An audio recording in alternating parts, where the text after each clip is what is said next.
I want you to sit here and imagine that you're at a zoo. I want you to pretend you're looking around at all the fascinating animals around you. And I want you to picture these animals pacing in circles and just staring into a void. This is your typical experience at a zoo. While they're advertised as educational and a fun experience, the harsh reality is that zoos should not exist at all. They should be turned into wildlife sanctuaries instead. As someone who cares deeply about these fascinating creatures, I believe that a wildlife sanctuary would not only benefit the physical health of these animals, but also their mental health. By turning these zoos into sanctuaries, we give these animals an opportunity to be as close to their natural environment as possible, while still being educated on them. To help me persuade you to change your viewpoint on zoos, I'm going to use the following sources: humansandnature.org, ballardbrief.byu.edu, www.befriendcows.org, bigcatrescue.org, and tupelobuffalopark.com. The first source I want to talk about is humansandnature.org. They emphasize the importance of the well-being of animals. Not only do they mention the poor welfare that these animals have, but also the impact of the conservation of wildlife is minimal. Zoos across the world have seen these issues with animals when it comes to things like stress, aggression, and health problems. Animals like polar bears are kept in zoos, what zoos call habitats. However, they're really just small pens that are painted with Arctic scenery. When it comes to conservation efforts that zoos claim to make, science has proven that that little to no efforts have really been seen. For example, we have seen elephants in zoos for decades, but they're still on the brink of extinction. Same thing goes for things like tigers. We've seen tigers for years and pandas, yet there's been no real effort to bring back up their rates morally. So how does a sanctuary fix these problems? Let me tell you. Humansandnature.org lays out clear reasonings why this would be the perfect plan. First, I want to explain the difference to you of a sanctuary versus a zoo. In a zoo, the priority is the customer, the people who pay for the animals. In a sanctuary, the priority is the animals. Not only is their health and well-being important, but also their overall care. The difference is also the end goal. A zoo wants to keep their animals as long as possible for things like revenue.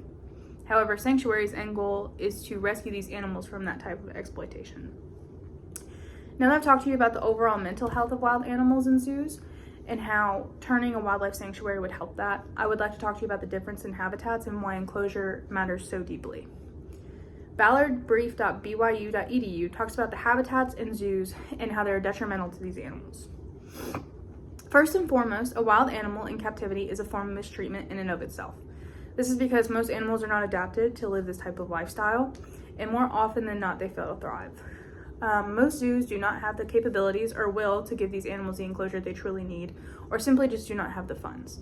For example, tigers and lions have on average about 18,000 times less space in their enclosures than they do in the wild, and elephants over 1 million times less. That's a lot.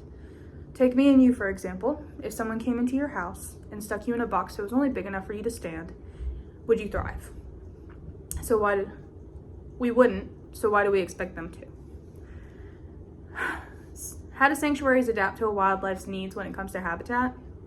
Well, www.befriendcows.org discusses how cows in sanctuaries are given pastures to roam versus in zoos or things like factory farms, they have a very small confined space. By using this example, it's noted that cows live over 20 years longer, almost reaching their full lifespan compared to zoos, where they live significantly less time. A wildlife sanctuary not only gives our animals a stress-free life, but also a longer one. With all of that being said, I would like to discuss the breeding problems we have in zoos and why sanctuaries change this. Like I said previously, zoos have no real intention of true conservation. BigCatTrees.org discusses how only a fraction of zoo revenue ever reaches genuine wildlife conservation initiatives.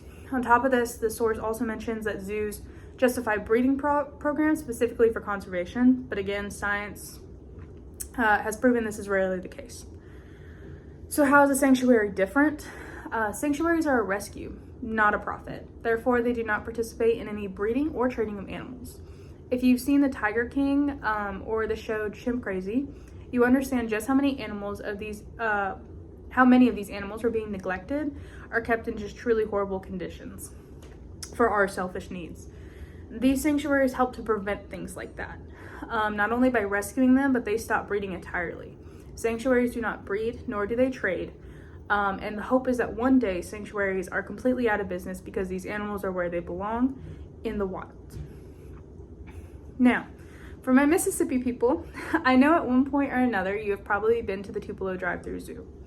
Now, on the outside, I know these animals look like they have a lot of space, especially in the drive-thru part. They look like they have plenty of space to roam freely. However, did you look close enough? Because while the zebras and ostriches do have plenty of space, did you see the tiger locked in a 6x8 pen? Now, if you remember earlier, I told you how tigers in zoos have over 18,000 times less space. I don't even want to know where the 6x8 lies on that scale. The tiger spends most of its days pacing back and forth or simply just staring into space. Now, I want you to take that same tiger and place him into a sanctuary with ample space and proper care, proper diet. How do you think he would act? I wanted to use this example because if you're listening to me and you are from Mississippi, you probably know the exact place I'm talking about.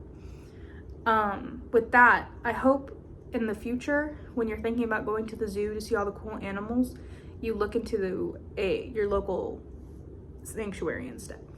Thank you.